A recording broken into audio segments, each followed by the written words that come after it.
I'm so excited to have you on the podcast today. Welcome, Kendra Koch. You are the founder of Divergently, and I've been watching you on LinkedIn and all the things. We're going to dig into that. First, take a moment and introduce yourself to our listeners and what you're working on. Yeah, thanks, Christina. I'm Kendra, as you said. I'm working on Divergently. It's a community platform for late diagnosed neurodivergent women. A lot of women just don't know that they have ADHD or autism or other forms of neurodivergency until adulthood. So we're trying to get them connected with all of the resources they need, but also each other because mentorship and friendship and all of that is already hard in adulthood. But when you're like re-navigating how your brain works and what your needs are, it's even harder. So we're working to solve that. Amazing. And I want to bring our listeners in to a moment, which I'm just going to describe as a meet cute. I think you and I had a meet cute, which is usually reserved for in the movies for a romance. But I want to bring our listeners in on how we met, which is we were at what I would call like a really big event. We were at like a women's luncheon or dinner or something. It was like a really big event. And I didn't know when I signed up for it, I was invited to it, that it was going to be, it was just one of those the big circle tables. And it was just very, yeah. And so I go to this event. I thought I would know people. I didn't know people. I only knew one person who was basically one of the hosts. So, I was really stepping into my best extroverted energy. And then throughout the event, it was just like extrovert moments and women were passing around the mic and everyone's so bold. And it was really wonderful, but it felt hard. And so when it was time to leave, the event was over, I was leaving and you and I were waiting at the elevator. And I feel like we just had a collective, like a knowing of like, oh, you too, that was a lot. Right. And then we just headed off and you told me about what you were working on and I was just immediately like, oh my gosh, I need to know her. So that's my version of how we met. Yeah, I would definitely echo that. It was like a very extroverted event for sure and high energy. And I think we were talking about our cozy clothes that we were looking forward to going back Yeah. to. Yeah. You were ringing a few bells because this was probably a year ago and you were talking about your work and I was like, "Oh, I just read this book about deeply feeling people and I just read this." And it was like I was on my path to being like, "Oh, I think it's me." It's not just I was reading about ADHD and reading about other kind of neurodiversities for looking at one of my children and then I was like, oh, it's me. It's the mirror, right? That's me. That describes me a lot.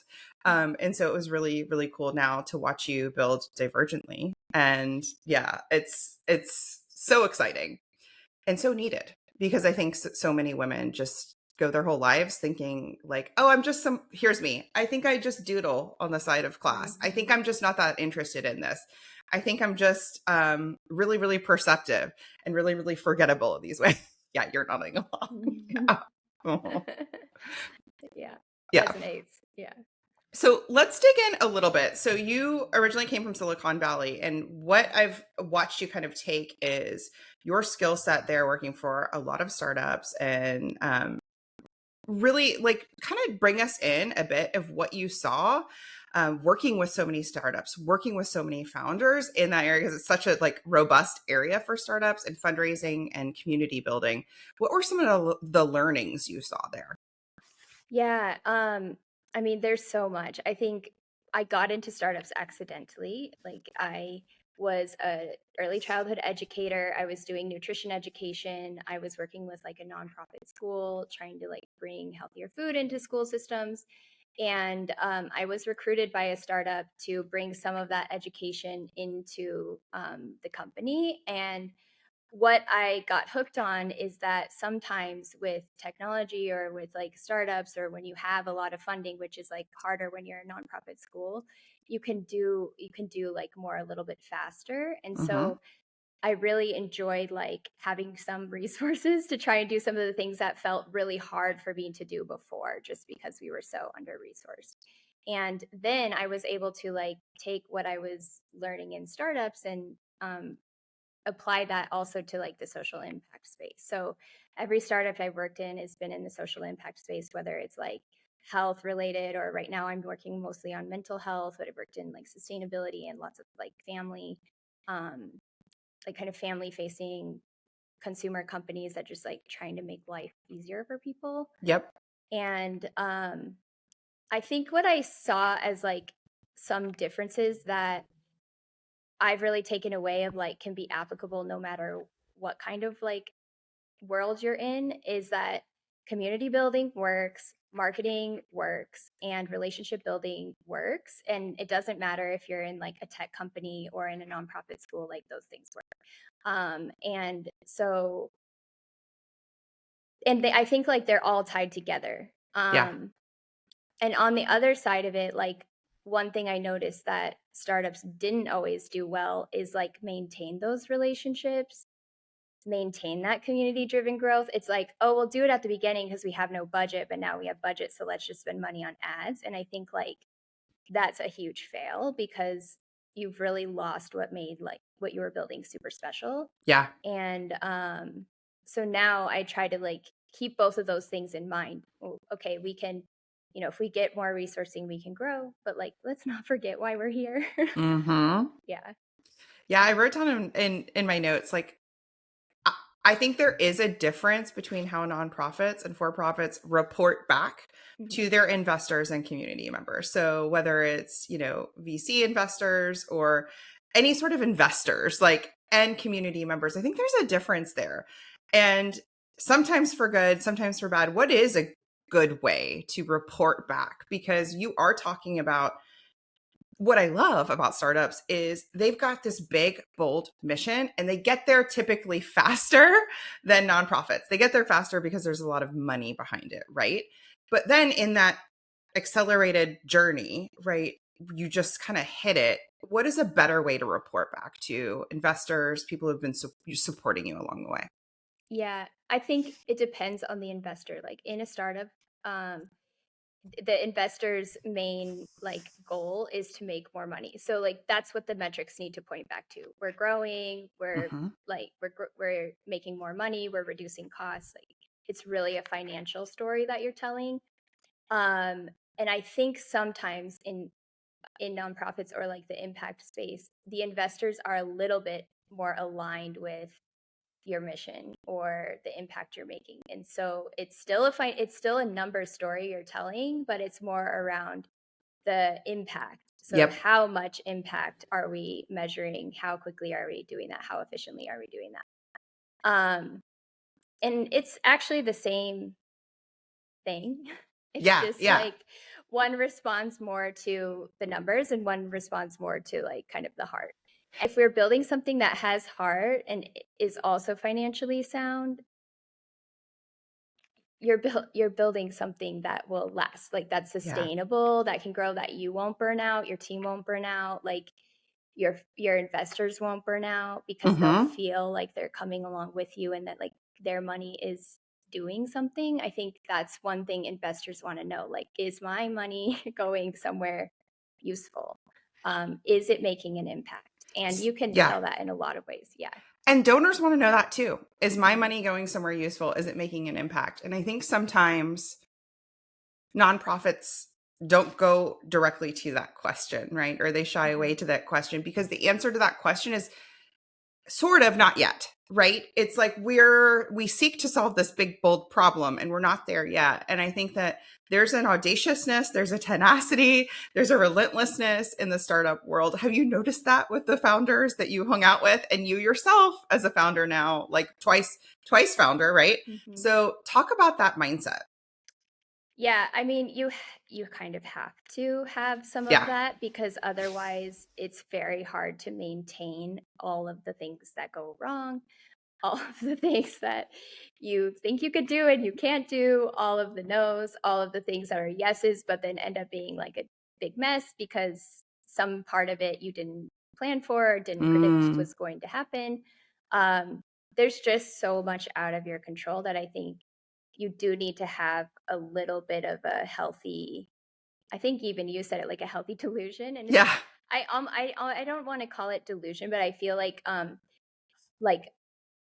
belief that Sometimes there like is a way. sometimes I call it relentless Yeah. optimism, relentless belief. And it doesn't even have to be belief in yourself. If you can have, because that can be a struggle for people, Mm-hmm. belief in your mission, like belief in your product or your purpose or your service.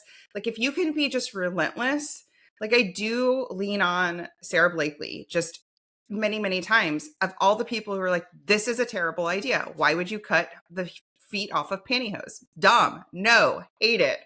I'm not going to manufacture this. Door slam, door slam, door slam. And she was like, relentless, relentless.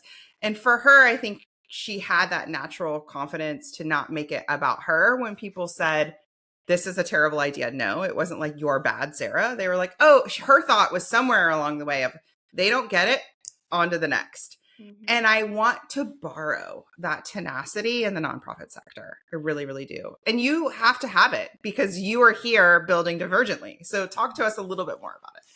Yeah. I mean, I think part of it is just getting comfortable with those no's. Like Mm, it's a practice. It's not, you could, some people just naturally have it and they just do yeah. not care. And I Yeah. think most people who go into like social impact spaces, they do care. And so I'm not expecting anybody who's like building something out of their heart, like to not care. That doesn't really line up for me.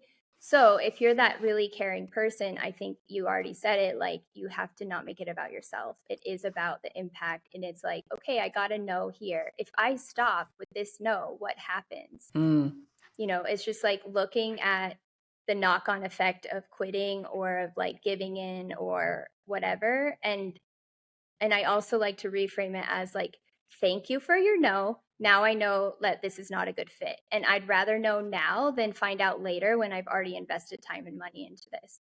So it's almost like building that no into a gratitude practice of thank you, you're helping me get more aligned. Thank you, you're helping me get more aligned. You're getting me closer to the yes. That's the right yes. So, like not that's so every good. yes is a good yes. Yeah. So, yeah. So sometimes take the no. You got to Yeah. be brave. And that's so smart. And sometimes too, the person who is the no could be the connector, the through Mm-hmm. line to the person. Oh, it's not really a fit for us. Maybe it's a fit for somebody they know, right? And I think when we take the nose too heavy, we run out. We run out of the room, we get in the car, we're done, never to see or hear from again, versus like, what's here for me? And I love that gratitude practice, and just being open and curious to like, what learning is there here? Mm-hmm. Yeah, and I think I've also had a lot of no's, like just in my past, and I'll have more, I'm sure, in the future of no, but, and the no, but is like not right now because you're not ready, but when you get ready, like come back, and sometimes Mm, the no is a signal that you haven't done all the work you need to do. And that can be super helpful too. It's not always a no with a hard line. It's just like, not right now. okay, I love this. So I agree because I do think in fundraising, many, many, many no's are actually just a no, not right now, a no, I'm not clear on what you're doing, a no, I need more information or more time.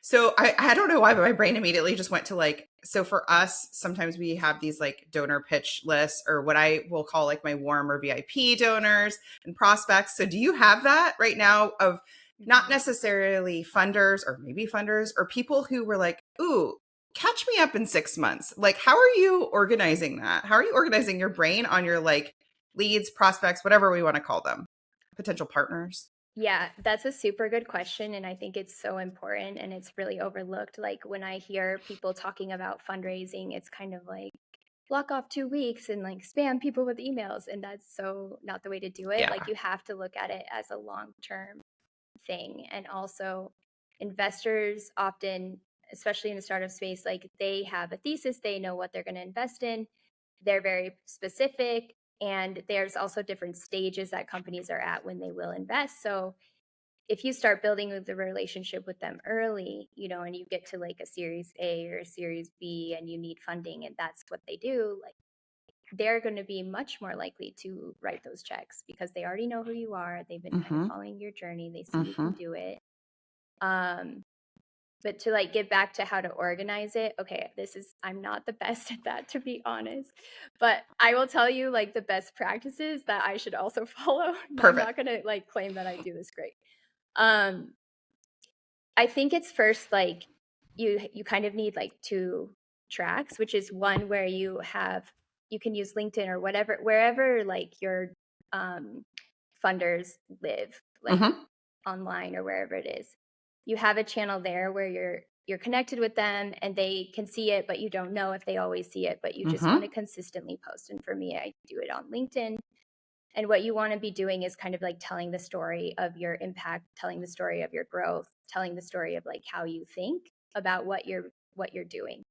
And that helps the investor kind of passively get to know you. And that increases the chance that you'll have somebody reach out. Like last week, I just got a DM on Instagram of all places from an investor asking me for a call. And like, I don't know why he wants to have a call, but he's checking out my stuff online. And so, yeah, I'll take that call and see. And that would have never happened if I'm not like posting about the journey and all of that.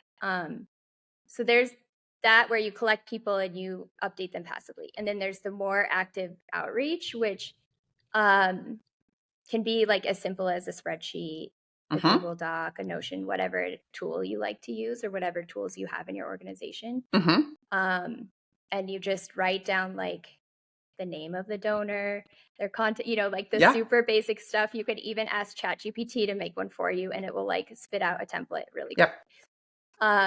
But I think the information that's often not captured there is like context around when they're a good person to reach out to. And so it's almost like getting to know them, having a relationship with them, even if it's sort of like a parasocial relationship where you just know about them from your research. But you want to be able to go to them with something that you can connect on. And I always think of every meeting is not to get the check. The meeting is to get the next meeting until you get the check. So yeah. So it's just like the same as writing, like when you're writing to like raise funds or whatever, or a pitch deck or an email trying to get somebody to buy your service, the sentence is just the only goal of the sentence is to get you to read the next sentence until you buy. So it's just like, you don't have to put so much pressure on yourself to get that check with every single meeting or call. Oh, that's so good. That's such a, I'm like, we're pulling that one out for the podcast page. That's so good. Okay. A couple of things I just noted while you were speaking that you do really well, and you do it on Instagram and definitely LinkedIn, but you are giving your followers, your subscribers, like a good behind the scenes on what you're building. And I've noticed sometimes there can be some hesitancy around that because it's not done yet, right? It's not there yet. Like you're so wonderful at saying, join the wait list. Here's behind the scenes. I just had a meeting with an investor. Here's how it went. Here's what I'm building. And you're repeating your mission. You're talking about your vision, what's to come. And you're giving people the raw, real behind the scenes in a way that people are really, really connected to you. And I think that's something that we can all learn from and do more of, is like, even if your program, service, product hasn't launched yet, you could be doing this. And in fact, you should be doing this. Yeah. Yeah, I think so. It is really hard to do. It feels super vulnerable and it feels like, well, what if I say like we did this and it doesn't feel perfect? Or I also do feel like there is a little bit more pressure on women or people in social impact to do more of this because it's sort of like the expectation. Like if you're building a SaaS tool, nobody really cares. But I think like if you're building something that's mission driven and people can't feel that you are indeed driven by that mission, I think it doesn't always land right for people.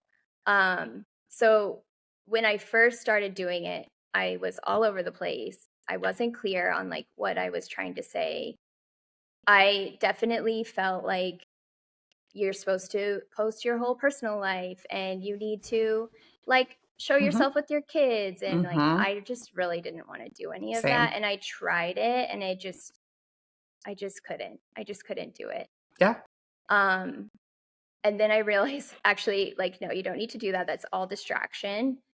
You can still show the behind the scenes, but keep it focused on like the goal or the mission. And yeah, I talk about my personal journey, but I'm not like I'm not like talking about 90% of my day, which is my personal life. It's just like the things that relate to the audience. So it's Yep. like, it's actually not about me at all. Yeah. And I think that's kind of the mental switch that helped me do it, which is like, I'm writing about me, but it's not about me.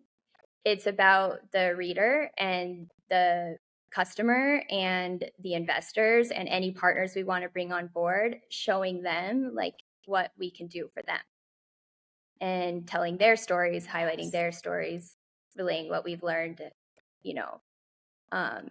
Yeah, I think when you take yourself out of it, everything Oh, that's so gets good. so So much like easier. it is this nuance of you're the vessel or the vehicle. And so Mhm. some people do want to give all the behind the scenes and the personal life and the da, da, da, da. And some people are more protective, right? And don't want to. Me. Um, and some people feel like, oh, well, I'm just talking about myself all the time. And you just gave us a really good nuance there. It's like, not exactly. That's not exactly what you're doing. And then the last thing I want to underscore is the beginning. You're like, in the beginning, there was this, it was that. The only way to figure out how to do it is through you guys. You have to start kind of messy. You got to go start MVP. And then you're like, oh, that wasn't quite it. That quite doesn't feel right. Mhm. And then you iterate. Yeah. Yeah, that's such a good point. It's like we see final finished products for people who have been doing it a long time and we Yes. think that's what it needs to look like. But first of all, like 90% of stuff you put online is gone like Yeah. the next day, like it's buried in the feed. No one's going to look at it. Yeah.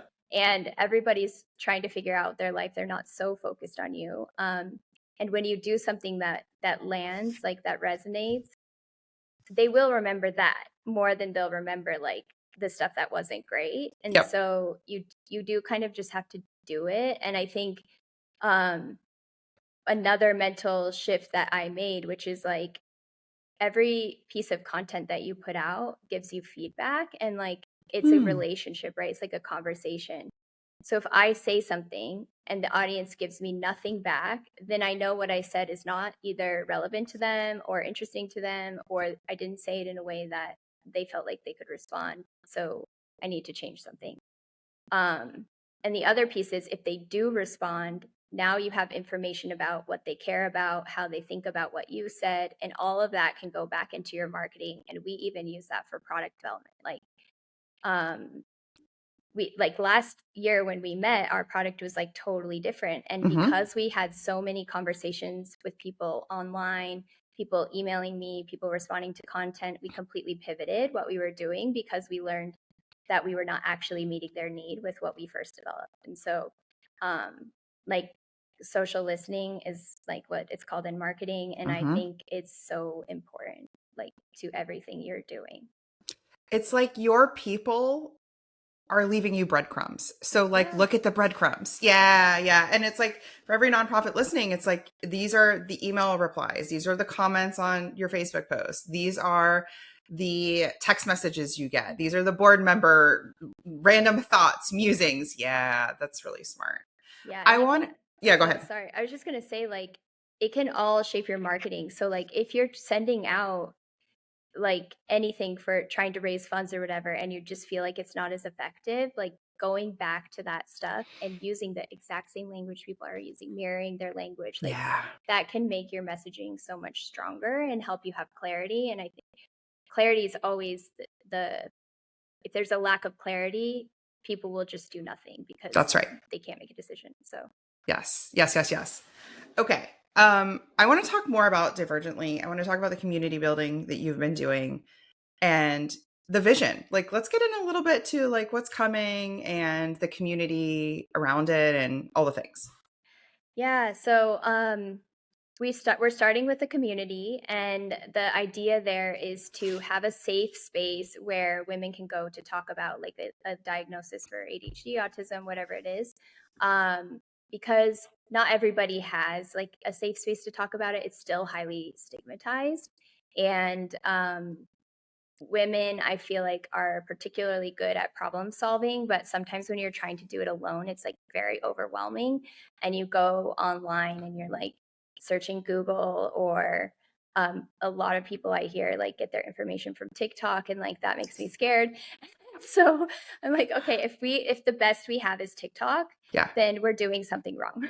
Yeah. So I what we're trying to do is like put the best resources in one place and give them to women who are trying to navigate this very complicated time in their life and like refiguring out their identity. There's so much there, grief, relief. There's just so much emotion there that people are wading through. Um, Giving them the tools and resources that we've like pre-vetted. It's evidence-based, like where any product that we recommend is reviewed by like a team of experts. Mm-hmm. And we believe in everything we recommend. It's not just like, please follow my page so I can get sponsorships. Like we're not doing that. And the other thing we're trying to do is make content more accessible, because if you have ADHD or another neurodivergency, like sometimes reading is hard. Sometimes you can only listen to content, and while you're like folding laundry, it's the only way you can fold laundry or whatever it is. So we're also trying to bring education into people's day-to-day lives, so you don't have to like sit down and do this course and like go back to school, because that's already been traumatic for a lot of people. It's so funny to be in your 40s and being like, I thought that was just a quirk. Do you know what I Mhm. mean? Of just like, I couldn't wait to be done with school. I couldn't wait. I was fine. It was fine. I couldn't wait for like these, oh, that's what that was, or why I like to have movement while I'm also taking in information is a big one I've learned about myself. So if I can walk or be in the shower or be brushing my hair, like I'll have these like drop in moments. Driving is a great one for me. And I'm like, aren't all people just that way? It's like, no. No. And then the challenge is how to cultivate those moments more, where I'm like, I need to get what I would call like in the zone, or I need to like, it feels like there's a lot of chatter going on and I need to just like, and so it sounds like Divergently is a place where it's like, okay, here's how we can get some habits in place. Here's how we can support you in some of those ways. Yeah. Mm-hmm. Yeah. Yeah. Yeah. And we like, it won't, when we launch, we're doing a very soft launch and like kind of doing some of this customer listening we've been talking about to figure out what else we need to build. But we will be using technology and like other things to help connect people to like groups, like support Yeah. groups, to therapists, to all the resources that are normally like too expensive, take too much time. And Yep. yeah, so everybody wants to live better and like be more efficient and all those things, and there's so many barriers to it. And Mm-hmm. I think our mission is driven by like how many of those barriers can we clear, and how many of them can we help people clear in their own day-to-day lives. So it's just like what parts of that chatter are from your environment, like let's get those out, and then you can Yeah. focus on what's in your mind. Yeah. Totally. So as we move into talking a bit more about the relationship building, I would imagine now you sort of have your foundational like evangelists. They're super excited, they're ready for it. And then now you're in the space of like layering onto those, building more, bringing more members in on the wait list. What does the next, I don't know, 6 or 12 months look like? And how do we Yeah. keep excitement going? Yeah, that's like the real question there. Okay. Especially for neurodivergent individuals who are like driven by novelty. So it's like I you don't have know to what keep you it mean. fresh. Yeah. I can't promise I have all the answers. I think we're still figuring that out, but I do think like it's just giving people what they need when they need it and nothing more, and then trusting that they will outgrow that, and then we give them what they need next. So it's Mm, like when you're trying to figure out, should I get a diagnosis, like that's what we'll focus on. And then maybe you've already had a diagnosis, but you went through like this period where you were really happy and it helped you feel better, and now you're like going through grief, so we'll help walk you through the grief. um and then we'll have like education and things where you can come at your own pace and learn. And then, one really beautiful thing about community is that it fosters connection, and I think connection is what so many people need right now. And that in its own way is like a way to keep engagement, keep people in the platform, keep people in your community. So just like fostering that. And the early like evangelists are really great at kind of fueling that and Yeah. keeping it going. And so it's just, we have like a customer advisory board basically, and they are a group of customers that give us feedback, but also really care about our mission and help with some of that Yeah. community, just like, it's not even community building, but like the community engagement, making sure people Engagement. are talking and Yep. connecting and like feel safe. And we're keeping it like a highly moderated space too, so you don't leave because you've just been like assaulted by Yeah. the internet. Yeah. I mean, I think that is the thing that particularly women, especially women with children, is the connection. Like, and particularly women who are neurodiverse, who maybe are like, adult friendships feel hard, or it just feels like there's not enough time in the day and all the things like, and everybody listening, like your people are hungry for connection, and connection can be an in-person event. Connection can also be a safe space online. Connection can be all sorts of things. And so just really thinking about that intentionally of like how, and that's something I've been thinking a lot about with my clients, is like, how do you create a two-way conversation and not a one-way conversation where we're talking, the brand is talking at the people, right? Yes. Yeah. Yeah. That I see a lot. And that is like a lot of what my role was in the startups that I worked in Silicon Valley, which was like converting highly technical or like product based kind of communication that is talking at the customer into more of a conversation. And when it's online, it is a little bit hard, but I think empathy is really the tool that you use, because you need to understand like, what is my customer thinking and where are they right now? Like, I've seen so many companies that are like marketing to parents, and they don't realize that the mom is reading this at maybe 2 a.m. while breastfeeding, or like standing in line for the pediatrician's office. Like, you need to know the context of their lives to like understand how to reach them effectively, and then make it very easy for them to respond. Like, it's again clearing those barriers to communication, which is like lack of clarity is a really big barrier. Yep. Like bad tech is a really big barrier. Like if your user experience is clunky, or people don't know where to click, or your forms are broken, like that will kill the connection right away. And like people don't have the patience to come back and figure it out. Yep.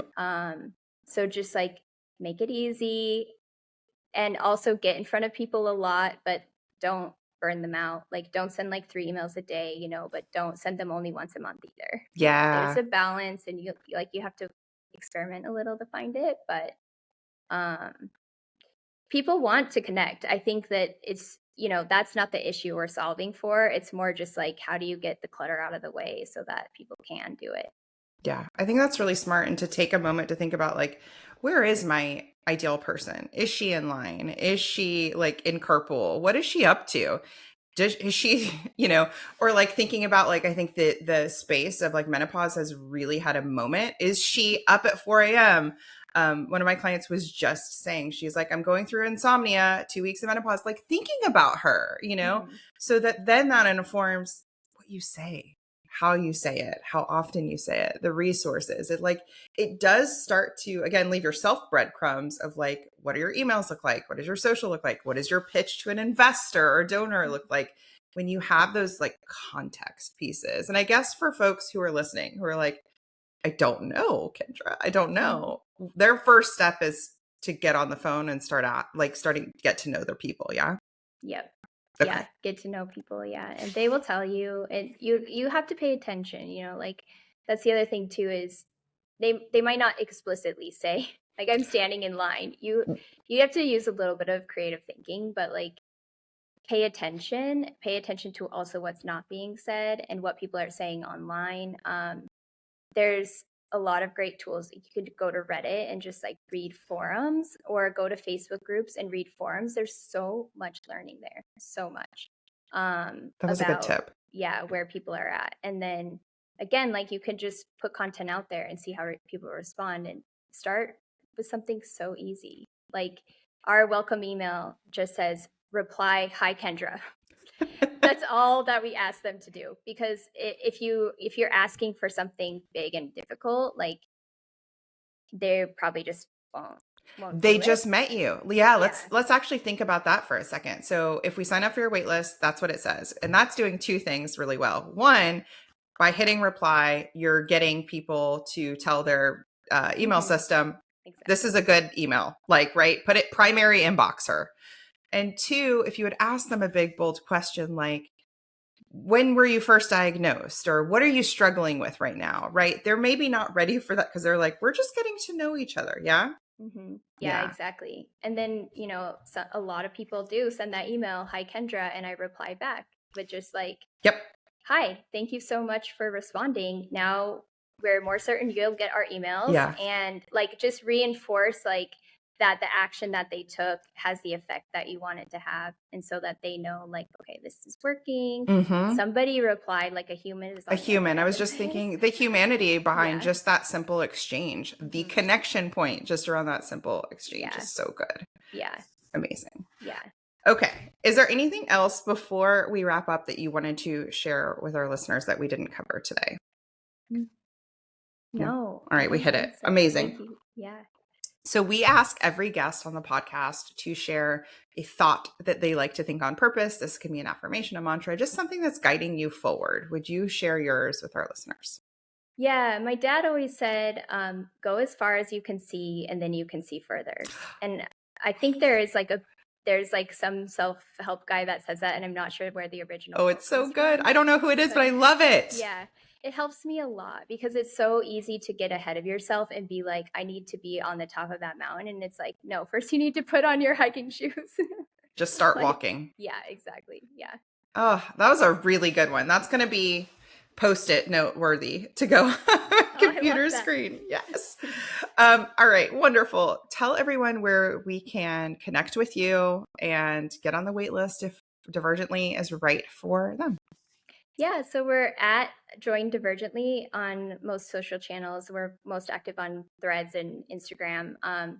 LinkedIn, you can find me at Kendra Koch, and our website is joindivergently.com.